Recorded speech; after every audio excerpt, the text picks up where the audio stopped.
Title V can sometimes be perceived as being all things to all people. So how did you talk about the value of Title V, and how would you like to see it evolve as needs change?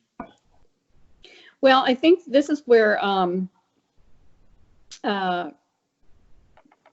hopefully I was able to make a difference. You know, I think that when we used to do the Title V application, people would think about, oh my God, it's just one more big senior paper to have to write every year, right?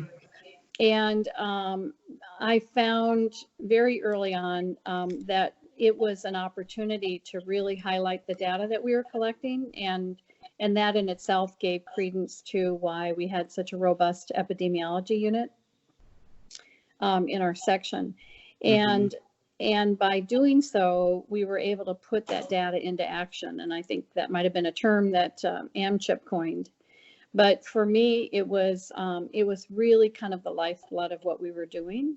And we were able to, I think, modify the Title V so it was more readable, a little more interesting.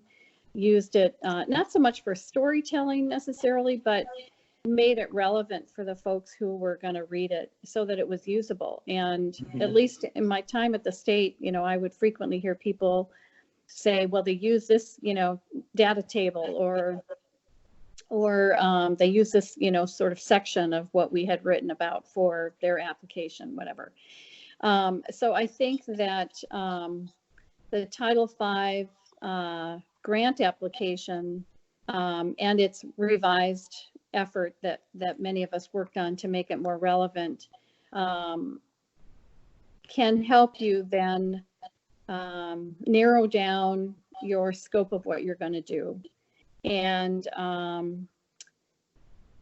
I think, unfortunately, you know, when Title V legislation was written, it sort of set people up for thinking that, you know, you've got to be all things to all people. And sometimes I think the legislature thinks that too, or you know, Congress. But I think in the state, you have a duty to figure out what you can do and what you can't. Right. And increasingly,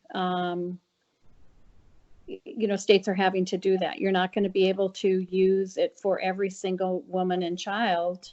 And now really parent, you know, because we have lots of dads staying home too. It's just not feasible. Otherwise, it's like you're an inch thick and a mile wide, right? Right.